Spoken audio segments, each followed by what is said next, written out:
Okay, let me talk about this real quick because I know folk ain't ready, but I'm gonna say it anyway. Being a single mom by itself is not a death sentence for a child. It is not the thing that solely causes the failure of this particular dynamic. And the reason why it's important to talk about this is because if I'm going off of just data alone, 60% of black children are likely to spend at least a portion of their childhood, ages 1 to 18, with a single mom. So, in my opinion, this is a problem where we have to be very proactive because we can talk about prevent, but nobody controls if you're going to be a single mother or not. Divorces happen, widowhood happens, and at any given point in time, this dude can decide he wants to walk off leave and not have shit else to do with his kids. So, it's better for us to also provide solutions to this particular issue. So, number one, the most important thing to do is actually research, okay? Research, read the data, read the studies. It at this particular point, it's like dealing with an open book test because all the answers are there. Okay, all the answers are there for you to utilize so that you can pass this test. So the thing about this data, right, is that oftentimes people harp on the effects, right? But they don't talk about the cause. And the cause is in the data, it is in the research. They tell you the outcome, which is the effect, but then they also tell you a medley of things that can cause this to happen. So if you prevent the cause, you can reduce the effect.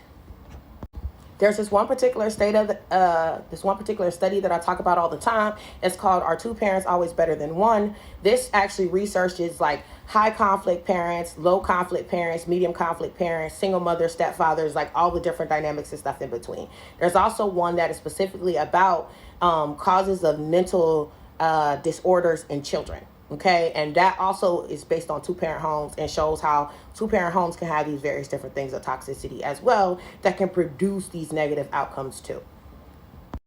So first of all, okay, finding a way if you are a single mom to have work-life balance is going to make a world of difference. One of the things that I noticed in doing the research is the fact that a lot of these negative effects were produced because the children actually weren't raised by their mother.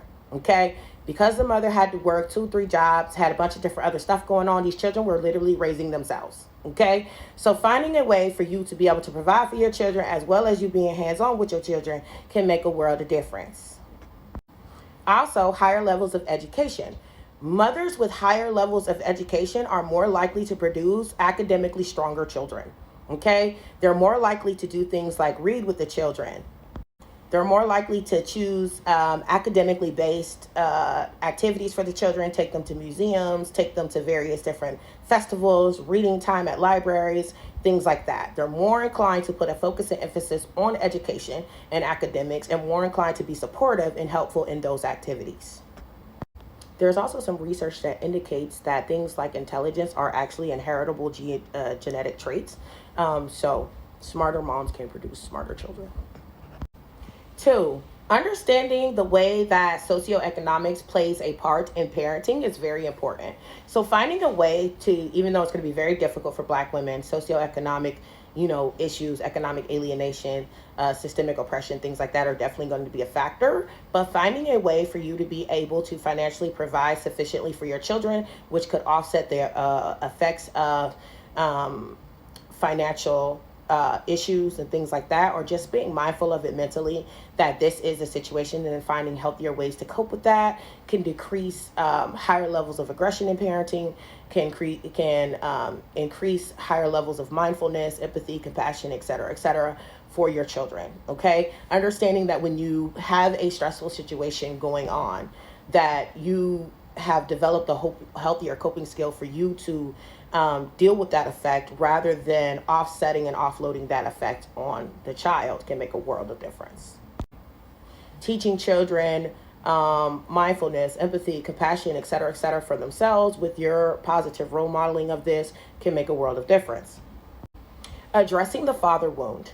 Addressing the father wound earlier in childhood can offset those feelings of abandonment and trauma. So it's basically like getting ahead of the trauma before the trauma happens. So creating a space for them to talk about their feelings and having open communication for them to discuss their thoughts, ask questions, things like that, so that they can kind of make peace with that earlier before they go out there and they're destructive to themselves or others because of this. Okay. I know that like previously, a lot of times people didn't want to talk about this, or it was just disparaging remarks that were made about the father. But being able to have open, honest communication for them to understand and asking their feelings, because this is something that they're going through and that they are having thoughts about, can literally make a world of difference. Discussing hypersexuality early. Okay. One, mitigating and lessening the likelihood of them actually being, negatively impacted by child SA, okay, or inappropriate touching of them, or them being in inappropriate situations can make a world of difference. Okay, there is a connection between hypersexuality and child SA. So curate their environment and be very mindful of who is around them in various different spaces, and just keeping them from unsafe spaces. Also talking to them about consent, talking to them about sexuality, doing sex education at an early age, talking and discussing, their feelings as their bodies change, et cetera, can make a world of difference. Nobody out here can teach them something if you ain't already taught it to them. And if you've already taught it to them and they know all about sex education, body, no-nos, et cetera, they are less likely to fall into predators or groomers. Also, with your dating practices, there are studies done on stepfathers, et cetera.